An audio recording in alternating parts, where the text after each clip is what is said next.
news coming in on our neighbouring nation, Pakistan, which is currently embroiled in an economic crisis.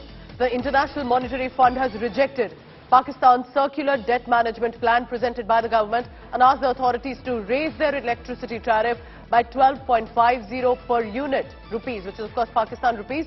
12.50 per unit electricity tariff to be used in order to restrict additional subsidy at 335 billion Pakistan rupees for the current fiscal year. A news report has been published and that's what we are quoting here. So clearly the trouble is not ending anytime soon for Pakistan, where the IMF has rejected another management plan. Let's bring in Gaurav Sawant for the latest. Gaurav, this is absolutely embarrassing because then clearly IMF can see that if they do give them this subsidy, how will it ever be repaid? So what are you looking at? How should we view what's happening in Pakistan? Pakistan is now in decline, and some argue in terminal decline, because unless they got this bailout from the IMF, there is no way, whether it's the UAE or Saudi Arabia, were willing to fund them. They said, get the IMF bailout, get IMF on board, carry out these reforms and then come to us. Remember, from Pakistan's Prime Minister Shahbaz Sharif to their finance minister, they'd gone with a begging bowl to the UAE, to Qatar, to Saudi Arabia. The army chief went with a begging bowl, and the Prime Minister used words to the effect that they have a nuclear bomb in one hand and a begging bowl in the other.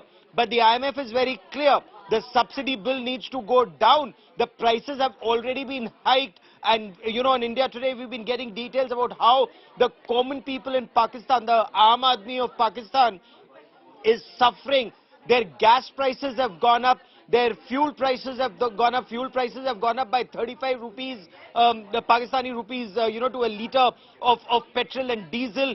Gas prices gone up virtually 75%. Their dollar, the IMF had also told Pakistan's finance minister and the State Bank of Pakistan to ensure that the dollar is no longer protected. So from 235 Pakistani rupees to $1 US dollar, it went up to 270 in some instances. In the open market, close to 300 Pakistani rupees to $1 US dollar. So people in Pakistan are suffering. The government has absolutely no idea. But, you know, the flip side of this is that Pakistan Army and ISI, the expenditure being made on them, that hasn't come down. Pakistan Army and ISI continue to fund terror, and that is where the world says pressure must continue to be mounted on Pakistan so that the Pakistan Army is reorganized, so that intelligence budget, Pakistan ISI budget comes down, so that Pakistan does not use terror as a low-cost option, whether in Afghanistan or in India, or now even have its sleeper cells in Europe, America and Canada. So almost no money in the coffers, but clearly continue to still fund the army and the ISI. But it's also a reflection, isn't it, Gaurav, that this is not immediate. This is not sudden development for Pakistan. They had been facing crisis of power. All their premiers are either assassinated or in exile. They are clearly funding terror. Their focus was never on economy, and it's horrifying visuals to see what's happening to people across the border right now. So you're absolutely right. Pakistan had this inflated ego. Pakistan would beg, borrow, steal, and continue to subsidize its people. They were in the past borrowing money left, right and center from Saudi Arabia and from the entire Middle East for that matter, saying that they are the ones who have the Islamic bomb.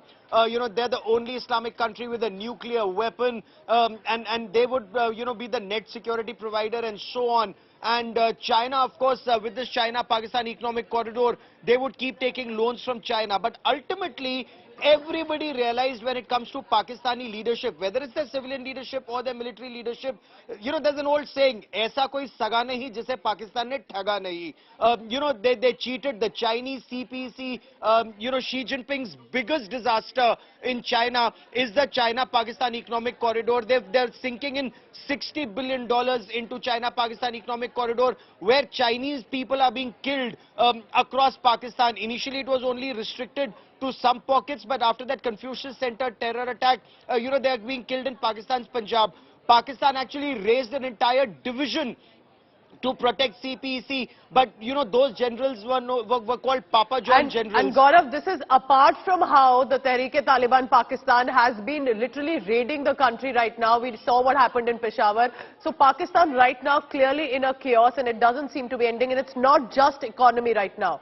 IMF's rejection of the management plan right now will affect, but there is clearly on all fronts that Pakistan is facing a big mess. Remember, by China's debt, it will also be political slavery. Now, Gaurav Sawant with the latest on that.